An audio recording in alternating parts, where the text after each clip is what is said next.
I'm so pleased to have Dr. Atul Arya, the Senior Vice President and Chief Energy Strategist at S&P Global. Thank you so much for your time. Thank you for being here. Thank you for inviting me. Glad to be back here with you, Miro. How do you assess the risk-reward profile for international investors in African upstream hydrocarbons over the next few years? Yeah. So, if you look back for the last few years, upstream exploration and production has been very active. Companies have been very active across Africa. And I would say there are two kinds of risk, very broadly speaking, above ground risk and the below ground risk. So if you start with the below ground risk, companies are very good generally of managing below ground risk of probability of success, of finding hydrocarbons. What has happened though in the more recent time is that a lot of the discoveries have been gas discoveries, and one very large one, in Namibia. So that there is a little bit of FOMO right now in the sense that are we going to miss out on the next big thing?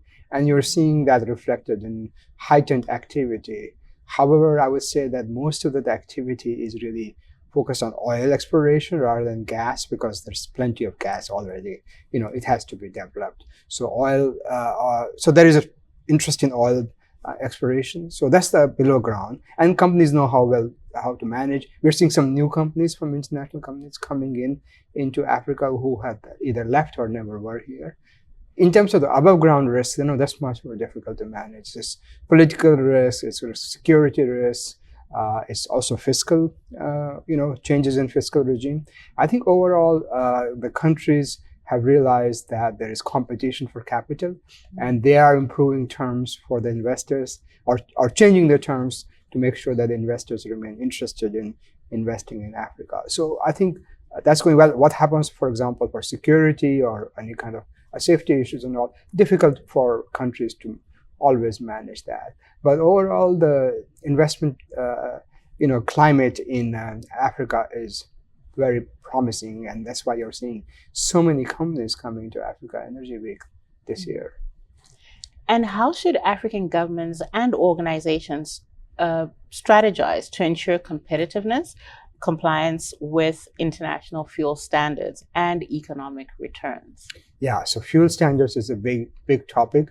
Of course, the one big change this year in Africa in terms of the downstream is the opening of the Dangote refinery. It's like a huge thing coming in and changing the dynamics, not just in Africa, but around the world, because a lot of the products will go outside of Africa. So the fuel specs then become important because the fuel specs, first of all, the countries need to collaborate and harmonize specs, because it's much easier if you have same specs around the continent. Then you don't have to worry about different logistics, different transportation. You can have the same sort of pipelines and all that. So countries are doing that, but there's more work to be done. As they're building new infrastructure, they will have to figure out what specs that to coordinate those specs. Companies, on the other hand, they are here for the long term, so they want sort of stability, and they want to work with the regulators to continue to improve the fuel standards, particularly for liquid fuel standards, because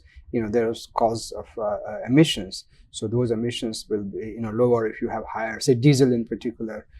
So they are working together. They want a good economic return. So if they go too, the market has to absorb the cost of having better standard, higher standards. So that's what the companies are interested in, getting a fair return if they go to a higher spec for any of their fuels. I think the logistics to me is the biggest challenge, because if you have different standards in different specs, let's say, in different countries, then companies have to put in very separate logistics, and that's expensive. Mm. And how do you see gas fitting into Africa's energy mix over the next decade in relation to both oil export revenues and climate goals? Yeah. So gas is sort of good news and bad news. I think you know that, Mira, right? There is so much gas already found. So I think people would rather not find more gas, they'd rather develop the gas which has already been discovered.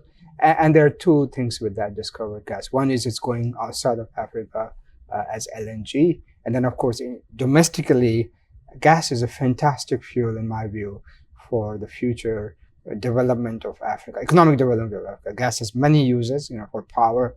I've been attending the mining week this week, and there was talk of a huge amount of power requirement for mining, and gas would be a ready-made solution if you can create internal domestic African infrastructure to bring some more gas, because some of it is outside, like offshore, or in places where demand is low, but the minerals are in some other countries, not where gas is, right? So that infrastructure, whether it's pipelines or power lines, the grid, all of that has to be developed. Now, gas, we in S&P, we believe gas is a transition fuel. It's much cleaner than coal, and we see long-term role for gas, not just in Africa, but around the world. And Africa has a fairly low utilization of gas, in terms of its overall fuel mix. So we see that gas share of gas within Africa also going up. The big challenge is monetization of discovered resources, because it's expensive, it requires policy, infrastructure, all of that. Yeah. And what governance models or contractual frameworks do you consider most effective to ensure fair benefit sharing and local employment? Yeah, so this is something which has been growing in importance. I've been coming to Africa Energy Week for 4 years. This is my 4th year, and every year I see more discussion about sort of what we call the beneficiation of how does the countries and the people of Africa benefit from all these resources, and capacity building is a very important dimension of all of that. And for example, Namibia, where there's a lot of gas now, capacity building has become hugely important. And of course, there are domestic content requirements by countries that you must use certain amount of, either it's hardware or people, and invest money in the country as you're developing those resources. I think it's an issue of time. No company or country can go from 0 to 100.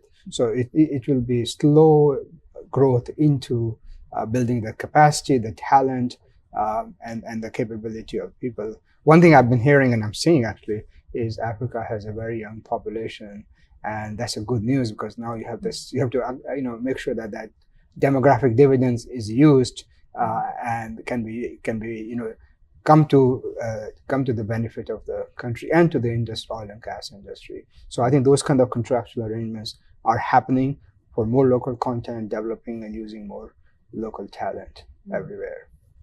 And just my final question, why is it important for S&P to participate in African Energy Week?